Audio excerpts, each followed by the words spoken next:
예언의 성취와 성천이 되겠습니다. 예언의 성취와 성천.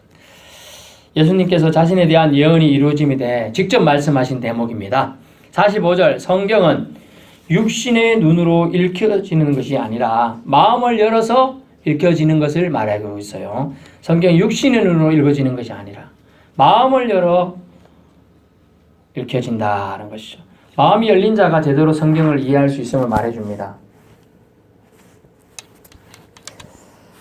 성령의 조명이란 표현을 씁니다. 마음을 열어주는 것은 성령님이기 때문에 성령의 조명이란 말을 써요.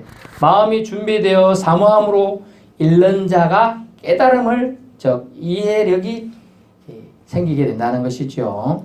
성령의 조명이라는 표현을 써요. 육신의 눈으로 우리는 읽는다고 생각하지만 성경만큼은 결코 육신의 눈으로 읽어지는 것이 아니라는 거예요. 그래서 예수님은 마음을 열어주시고자 그들에게 이제 오늘 말씀하고 계십니다. 그들의 마음을 열어 성경을 깨닫게 하시고, 성경은 그래서 육적인 이해력을 가지고 있는 논리적인 사고로 이성으로 읽을 수 있는 부분이 아님을 말해요. 그래서 어려운 단어로 메디테이션, 묵상이라는 단어를 쓰고 있는 이유가 바로 거기에 있습니다. 깨닫게 해주심의 가르침을 예수님이 직접 하신 말씀의 가르침이 뭐냐 하면 그리스도의 고난과 부활에 대한 가르침이 첫 번째가 있죠. 3일 만에 라는 표현을 통하여 알 수가 있어요. 그리스도가 고난을 받고 제3일에 죽은 자 가운데 살아날 것, 이것에 대한 걸 성경의 내용이 이것에 대한 기록이다. 좀 축약해서 예수님은 두 가지로 말하고 있네요. 첫 번째가 그리스도의 고난과 부활에 대한 얘기를 써놨다고 성경에 기록되었다는 것을 예수님이 직접 말씀하시죠. 두 번째 예수님이 가르침은 뭐냐면 예수 그리스도의 이름으로 제사함 얻는 회개에 대한 내용이 성경에 기록되어 있다라고 말하는 거예요.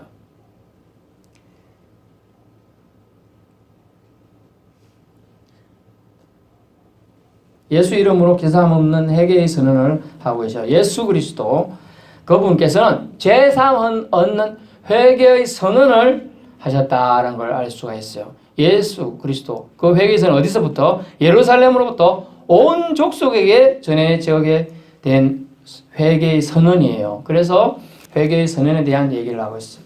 깨닫게 해주신 가르침, 그리스도의 고난이죠, 부활이죠. 그 다음에 예수님의 이름에 의지해서 회개의 선언을 선포할 때 온 족속에게 은혜가 끼치게 된다는 것이죠.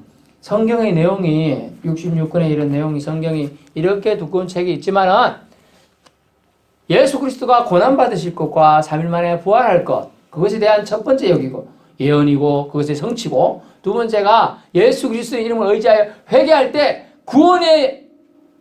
구원이 우리에게 이루어진다는 거예요. 그 두 가지 내용을 예수님이 성경을 두 가지로 요약해서 지금 설명을 해 주셨어요. 깨달을 수 있기 바랍니다. 그래서 그러면 우리의 전파의 내용이 뭐가 되냐? 그래도 예수님이 지금 부활하시고 나서 성천하기 직전에 하신 말씀, 예수 그리스도의 고난과 부활은 우리가 반드시 전해야 될 내용이고, 또 예수 이름의 권세를 우리도 반드시 전해야 된다는 거예요. 예수님이 여러분 생각해 보세요. 성천하기 직전에 할 말만 하시지 않을까요? 잡다한 말, 아무개야, 저 뒷뜰에 가면 장독 있는데 장독 안에 1,000원 들었다. 지금 1,000원 웃었죠. 옛날 이런의 가치가 옛날 저희 김천에 보면 김천고등학교가 유명한 학교가 있습니다. 호가 송설이라는 분이 만드신데 고종 황제의 궁녀예요. 근데 그분이 5원 가지고 그 학교를 세웠어요. 5원. 그럼 1,000원은 겁나게 많은 돈이죠. 5원으로 학교를 세웠다니까. 5원으로. 그런데 1,000원 큰 돈이에요. 자, 그럼 큰 돈인데 자식에게 그거 있다라고 알려주고 자기 죽어도 죽어야 되잖아요. 아깝잖아. 안 그래요? 그런데 예수님께서 직접 우리에게 알려주는 게 뭐냐 하면 그것에 대한 얘기를 하고 있는 거예요. 예수님께서는 마지막 순간에 꼭 알려줄 내용이 뭐냐? 그 내용이 뭐냐면 그 내용에 대한 얘기가 바로 이거라는 거죠. 예수 이름의 권세로 재용세가 선포되었다. 아이고, 다른 사람 이름 있으면 더 좋죠. 그래서 세상 사람들이 이렇게 말해요. 아, 예수님만 구원에 대한 소식을 들을 수 있냐? 부처도 있고 마호메트도 있고 심지어 북한에서는 김정은도 있다. 이러면서 자기가 왕이라고 얘기하고 있는 사람이 얼마나, 우리나라만 대한민국에만 자기가 예수라고 말하는 사람이 45명이나 된대요. 제가 여기서 내가 예수다 이런 거예요. 무슨 말씀을 드리냐면 엉터리 천지다는 거예요. 엉터리 천지다. 깨닫게 해주신 가르침. 예수 그리스도의 고난과 부활, 예수 이름의 권세, 재용서, 구원. 우리의 전파의 내용이 무엇입니까? 우리도 예수님의 고난과 부활을 전파해야 되겠죠. 또 예수님의 권세를 전파해야 돼요. 얼마나 좋아요. 예수 이름의 권세를 받아들이면 구원을 받고 천국 소망을 품게 되는 것이죠. 예수님의 선물은 무엇입니까? 크리스마스의 선물은 뭐예요? 바로 예수님 자신 아닙니까? 그죠? 초림 예수가 바로 예수님의 선물이거든요. 크리스마스의 선물은 예수님, 바로 예수님이에요. 저희한테 제가 생일날 너 아빠한테 선물 안 해주냐 할 때 내가 아빠 선물 아니야? 이런 말 하는데 할 말이 없더라고요. 그거 맞잖아요. 그죠? 부모한테 자식이 큰 선물이죠. 성경책에 나오거든. 자식은 성경책에 잠언서인가요? 이런 말이 있어요. 장사의 수중에 화살과 같다. 자식은 태의 열매는 상급이다. 뭐 이런 말을 써놨어요. 성경에. 그러면 자식 입장에서는 내가 아빠의 부모의 선물이지 뭐 뭘 바래? 그리고 입 닦았다는 얘기죠.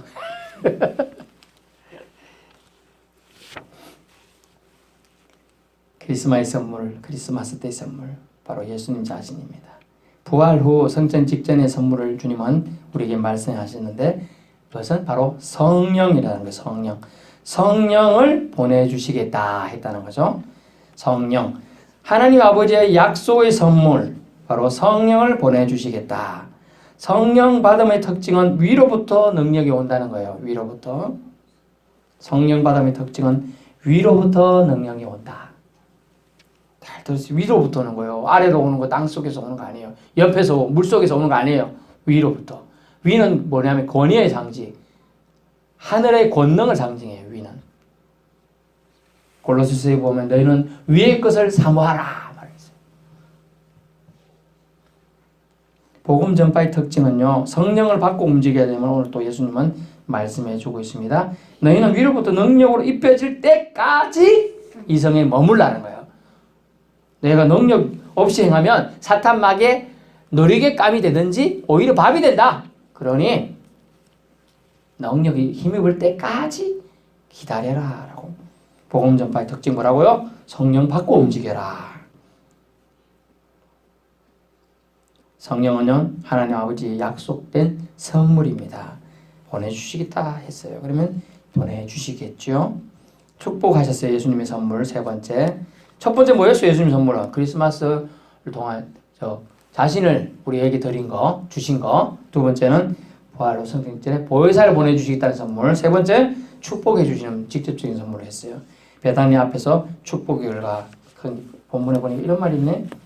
손을 들어 그들에게 축복하시더니 우리 50절 우리 한글 성경을 보니까 손을 들어 가니까 한 손 들었는지 두 손 들었는지 잘 몰라요. 그런데 영어 성경을 보니까 핸드라 복수를 쓰고 있대. 양손을 들고 축복해 주셨어요. 그 말은 뭡니까? 더 정성을 얻어가지고 해줬다는 뜻이에요. 예수님은 마지막 순간 승천할 때까지 최선을 다해 우리 제자들에게, 당신을 다른 자들에게 사랑을 탁 담아서 축복해 주시. 그냥 힘없이 이래 줄 수도 있습니다. 근데 아이고 이놈의 자식, 아이고 사랑스럽다. 축복 그만 그냥 다 가라. 다 받았구나. 이렇게 꾹꾹 눌러서 성경 보면 너희가 복을 쌓을 곳이 없도록 누르고 흔들어 가지고, 옛날 대박에 우리가 대박에 쌀 좀 사와라 옛날 쌀을 사서 먹었잖아요. 이러면 좀 꽉꽉 눌러줘야 되는데 슬쩍 이렇게 흔들면 또 쭉 들어가. 그러면 안 되잖아요. 그래서 아저씨 좀 눌러줬어요. 빡빡 눌러가지고 담아주고 있어. 막 눌러가지고 복을 꽉꽉 눌러가지고 주님이 우리에게 주신 장면이에요. 그래서 주님은 우리에게 말씀하시는 겁니다. 베다니 앞에서 축복의 결과로 큰 기쁨이 일어났습니다. 예루살렘으로 돌아갔죠. 늘 성전이 있고 늘 성전이 있다는 건 성전이 우리처럼 이렇게 난방도 하고 시원하게 해놓고 이런 데 성전이었을까요? 좁아요. 크잖아요. 우리 교회보의 한 10배 정도 되는 크기고요.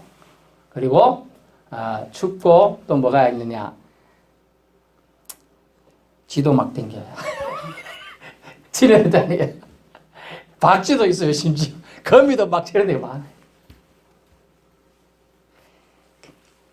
그런데 늘 성전에 있고 싶은 마음이 들어요. 왜? 좋으니까. 여러분 좋은 데 가는 거 아니에요? 내가 어느 집 갔더니 막 처음에는 나중에 싫어하고 발길질하고 막 오지 말락하고 가면 그 집 가고 싶어요? 안 가고 싶어. 내 다시 가나보나 하고 나 집에 온단 말이죠. 근데 성전에 맨날 가고 싶어. 좋아서 가는 거예요. 좋아서. 늘 성전에 있게 그들의 심령이 변화가 되었을 말이에요. 변화가 되었어요. 그리고 하나님을 찬송하니라. 교회에서 할 일은 뭐라고요? 수다 떠는 거 아니에요. 아이고 저 이웃집에 집값 올랐다더라. 이런 얘기 아니에요. 아이고 제가 서울에서 목회를 좀 했었잖아요. 그러면 앉아갖고 그 사람들 앉아가 뭔 얘기 하느냐? 아이고 김건사 그 집이 갑자기 1억 올랐다니 이런 얘기하고 또 저쪽에는 아이고 그 집값 떨어서 어쩌노 빚내서 샀는데 아이고 힘들겠다. 그런 얘기 하다가 시간 나가요. 앉아가지고 아이고 지난주에 목사님 어느 말씀 전했는데 아이고 은혜되더라 우리 그런 말씀대로 살자 이런 얘기 안 하고 그러니까 결국은 믿음이 들어오고 우리가 예수의 영으로 기쁨이 생겨나면요 교회 믿음 생활할 수 있는 장소에 오고 싶어져요. 믿음이 떨어지는 첫 번째 단계가 뭔지 아세요? 교회 오기가 싫어져요. 교회 오기가 싫어져. 교회 왔더라도 두 번째 찬송하기 싫어요. 이 뻥끗도 하기 싫어요. 그래서 점검하는 관계. 내가 교회에 오고 싶은 마음이 자꾸 든다. 여러분 성령 충만해지고 있는 겁니다. 아멘. 그런데 또 찬송도 하고 싶다. 나는 노래 못하지만 흥얼흥얼이 그냥 일 난다. 예수님 찬양 예수님 자기가 흥얼흥얼 대고 있다. 주 안에 있는 나에게 딴 근심이 있으랴. 막 갑자기 김장을 하다가 빨래를 하다가 찬양이 나와. 이 좋은 거예요. 좋은 거. 주님이 기뻐하시고 있어요. 예수님은 부활하시고 성천하시면서 이런 선물을 우리에게 주셨어요. 우리가 못 누리는 거예요. 뭐 때문에? 욕심 때문에. 다른 사람과 비교하기 때문에 못 누리는 거예요. 여러분 가진 거 많아요. 네팔에 방글라데시 가면 1등이라니까. 제일 잘 사는 부자예요. 여러분이. 결론의 말씀입니다. 예수님 사랑하는 자란 말씀을 기억합니다. 그래서 그들은 예수님이 이렇게 말을 하고 나서 어땠어요? 이성에 머물라. 그들은 예루살렘으로 돌아가서 그 하나님이 말씀이 예수님의 말씀이 응해진 대로 기다리는 것이죠. 기쁨의 생활이 되는 것입니다. 예수님 사랑하는 자는 말씀을 기억해요. 말씀을 기억하면 말씀이 나를 살려줍니다. 그러면 기쁨이 일어나게 돼 있어요. 늘 성전에 있었죠. 성전 중심의 생활을 하게 됩니다. 하나님 찬송하니라 기억하세요. 인간을 만드신 목적이 뭐라고요? 이사야 43장 21절에 나를 찬송케 하려 함이라. 가장 중요하고 본질적인 것은 사랑하는 사람과 더불어 사는 것이 가장 좋지 않겠습니까? 가장 중요하고 본질적인 것 사랑하는 사람. 우리가 주님의 사랑받는 자지요. 우리가 주님의 사랑받는 사람이라면 주님의 사랑을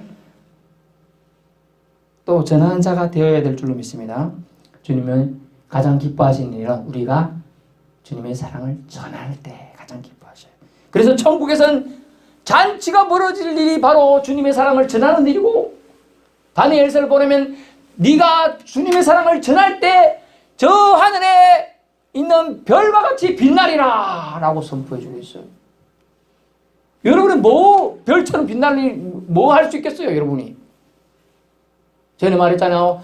아버지 하나님, 나는 늦게나마 예수 믿어가지고 제가 전도하려니 힘이 없고 한글도 모르는데 어떻게 전도합니까? 그랬더니 하나님이 지혜를 딸랑딸랑 깜빡깜빡 하던 사람한테 번개처럼 지나가는 지혜를 주셨으니, 여보게 젊은이 여기에 글이 써져 있다는데 날 모르겠으니 한번 읽어주게나? 읽어주니까 하나님이 이 세상을 이처럼 사랑하사 독생자를 주셨으니 누구든지 저를 믿는 자 멸망치 않고 구원을 받으라고 합니다. 할머니 됐죠? 아이고 젊은이 이해가 안 돼. 한 번만 더 읽어줘. 한 번 더 읽고 한 번만 더 읽어줘. 3번 읽다 보니까 그 청년이 읽다가 예수 믿어야 되겠다. 구원받았대요. 그 할머니는 어디가 있을까요? 하나님 편에 가 있는 거예요. 별같이 빛나는 인생 되는 거예요.